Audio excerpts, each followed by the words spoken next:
Salut, bon, objectif vidéo bi dañu wone nan lañu bouter clé pour installer système Ubuntu. Bon, distribution Linux. Bon, Ubuntu, CentOS, Fedora, il y a aussi Backtrack, etc. Bon, pour ce faire, dañuy soxla logiciel bootable. Bi li ñuy soxla mooy Linux Live USB Creator. Dañuy soxla tamit image ISO Linux.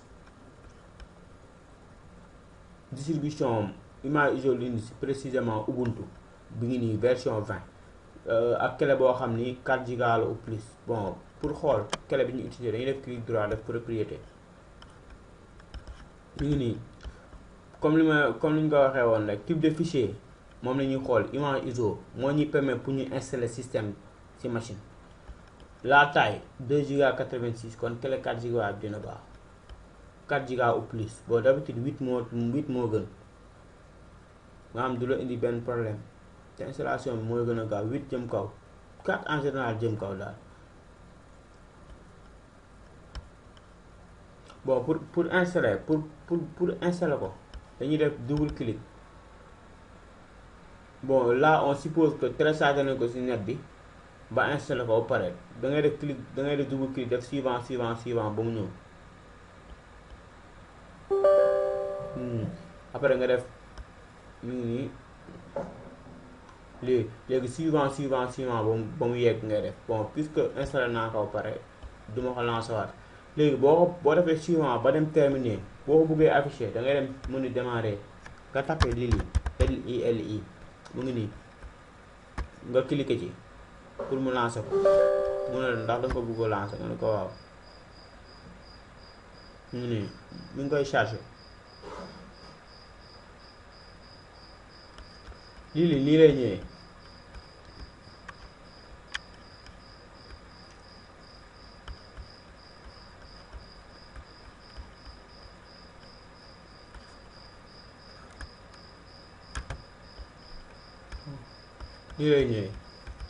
léegi pour installer système d'abord damay cliquer ci flèche bii y a 5 étapes. Première étape damay choisir sama clé bi moo nekk nii damay choisir clé ba pare. Ensuite deuxième étape ma dem choisir bu dee image la bi ma télécharger sama machine bii laay jël. bu dee CD laa installé ci machine bi fii clé la moo tax mais bu dee CD la bii laay jël. bu dee dama ko bëgg télécharger directement internet bi laay jël. léegi puisque image ISO laa am dama ciy cliquer su ma cliquer mu laaj ma fan la image bi ne ma day wër ko ci machine bi. Ubuntu laay seet mu ngi nii Ubuntu version 20 ma def ouvrir.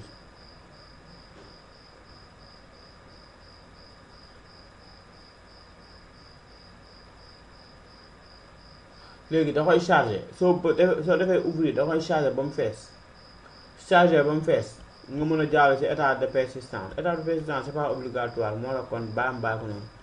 4e étape ma coché fii formater au format UTF-8 FAT32 du moins. 5e étape ma bës ci éclair bi mu ne ma day formater éclair man nga wii wala ma xaar ko mu dem.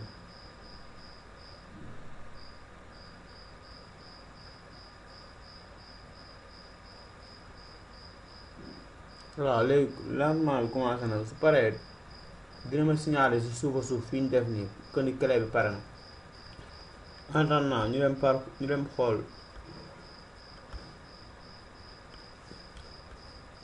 image ISO ñu revenir ci image Ubuntu. Bon, définition globale image ISO. Définition dañuy image ISO ou image disque ou fichier ISO. C'est un fichier archivé qui propose la copie conforme d'un disque dur optique. Bon, disque optique c'est un support amovible ou magnétique.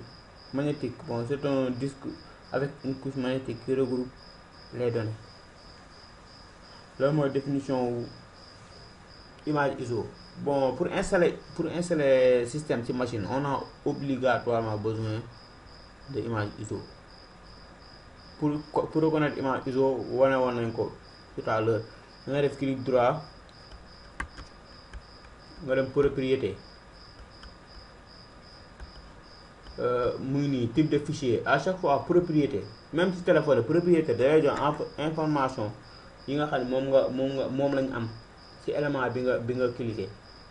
léegi type du fichier mi ngi nii WinRAR fichier image tur bi mooy nekk fii ci kaw. léegi WinRAR fichier fii moo ñu intéressé fi ñu def en parenthèse am na fii point ISO moo ñu intéressé. léegi bu doon photo la day nekk point zip wala point jpeg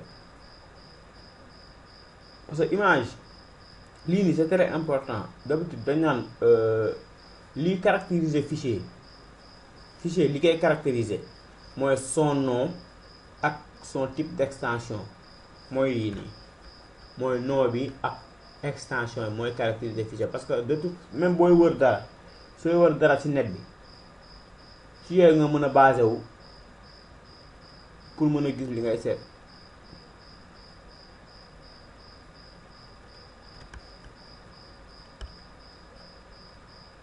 lii mi ngi nii Linux live USB créateur logiciel bootable la boo xam ni bon libre la mu bu la neex mu nga dem télécharge si net bi boo demee si net bi boo demee Go boo tapee LI créateur automatiquement dañ lay afficher ay lien nga xool moom d'habitude bosam lien kii am nii lay mel logo am nii la mel nga télécharge ko pour Linux pour Ubuntu tamit boo demee si net bi boo tapee Ubuntu bu nga ko dem télécharger ci site officiel Ubuntu bon puisque c'est libre ñoom dañ la may possibilité pour nga télécharger ko installer ko installation bi tamit yomb na da ngay lancer te comme da ngay lancer jël souris bi dem di cliquer automatiquement espacement bi nga soxla comme Sénégal carte Sénégal dañ lay afficher ci écran bi bon peut-être après nañ ko gis ci installation bi mais de toute façon ni ñuy installer Windows ak Ubuntu presque c'est la même chose. différence bi mooy seen ergonomie mooy xaw a changer rek mais même procédé yi la.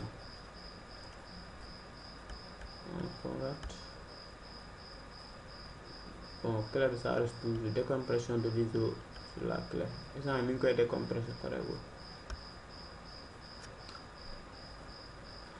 voilà léegi lii tam dossier la ñu xool na lañuy reconnaître dossier propriété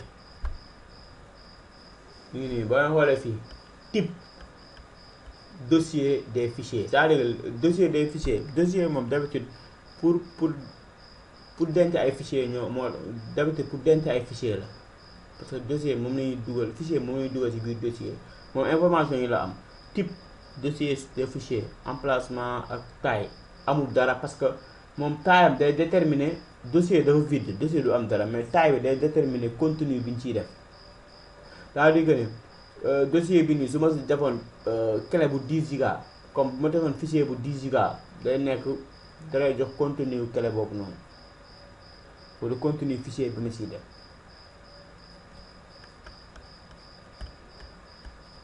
moom moo la ñu naan d'habitude on manipule des dossiers et des fichiers. bon les fichiers on a am nañ fichier image par exemple JPEG PNG GIF etc. pour les vidéos am nañ MP4 am nañ bon y a énormément am nañ MPEG je crois bëri na tamit trop sax format vidéo yi bon puisque tout est dans le bon vous pouvez aller vérifier après. pour les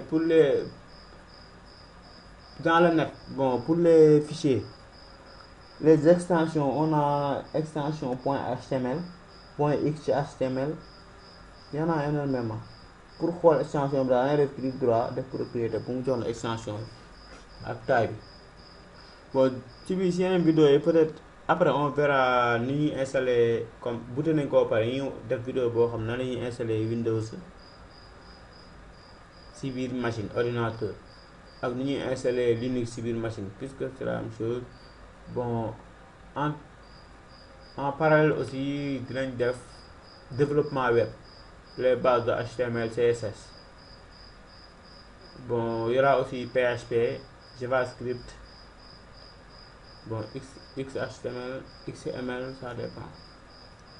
pour base de données avancée bon nan la ñuy modéliser avec Médise nan la ñuy modéliser avec UML nan la ñuy créer base de données bon ñu utiliser peut-être benn exemple pour soit easy PHP, soit exemple, soit WAMP serveur.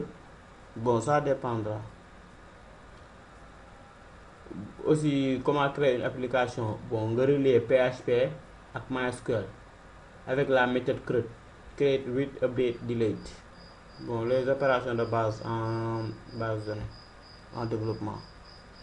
Create, read, update, delete. Ça va dépendre. Ça reste toujours. En temps, on va vérifier les autres fichiers. Il y a aussi ici résumé. On va voir le type de fichier. Propriété. Pour le pack office, ça, on a le nom du fichier. Ça peut résumer. Bon, type de fichier, on a mis présentation Microsoft PowerPoint. Ça veut dire que c'est un fichier extension .pptx. C'est l'extension des fichiers PowerPoint. La taille est de 625 kilooctets. Si c'était document Word, bon, ça va être .x. Si c'était Excel, XLS, bon, etc., etc. Maintenant, il y a des logiciels qui sont en mesure de modifier les extensions. Par exemple, pour les vidéos ou l'image, par exemple pour une image, c'est possible de convertir l'extension d'une image PNG en GIF ou JPEG en PNG. Ça dépendra. Vidéo aussi, on peut convertir les types de vidéos aux différents formats. Il y a énormément de logiciels qui font ça. Bon, après vous pouvez aller chercher là.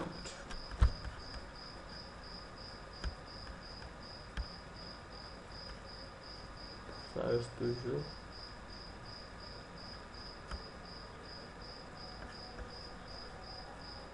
Voilà, pour rappel.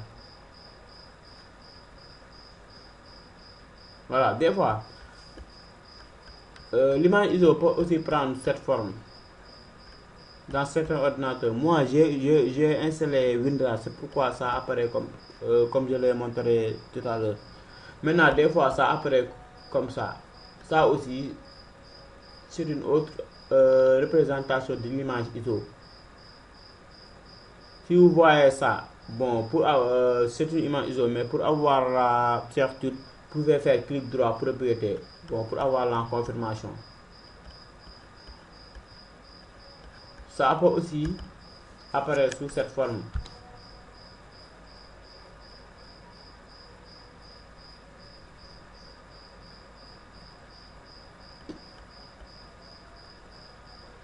C'est un peu long. Bon, je vais utiliser le format. Avec.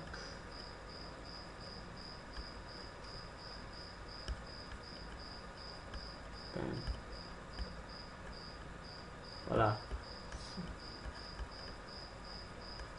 Ça peut aussi apparaître sous cette forme. Ça ou ça. Bon, ça peut aussi apparaître sous la forme 7 zip. 7 zip. C'est un autre logiciel d'archivage. 7 zip.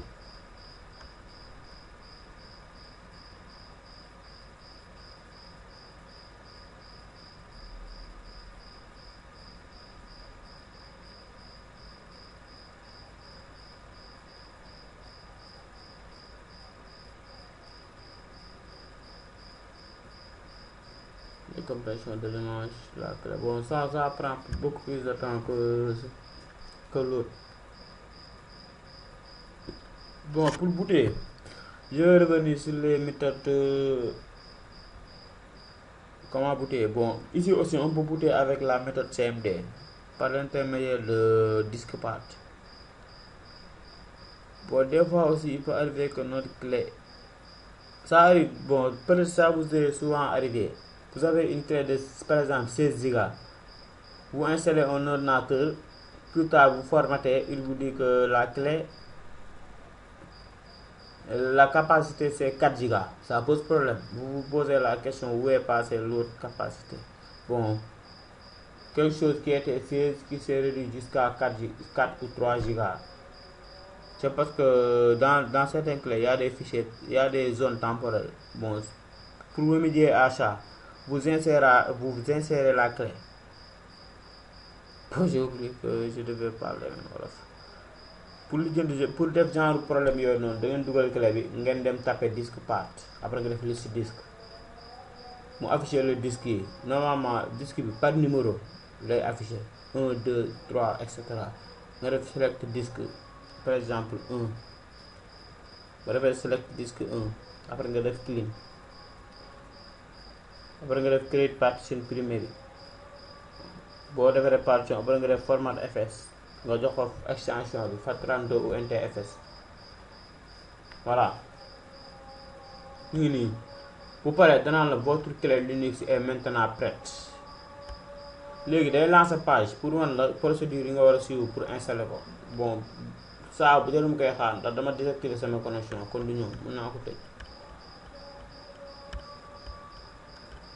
su ma paree am na boo na xoolee fii ci kaw am na benn croix bu fi ne ak moyen ma bës croix bi mu tëj ko bu ko tëjee après ma dem récupérer sama clé am naa image ISO.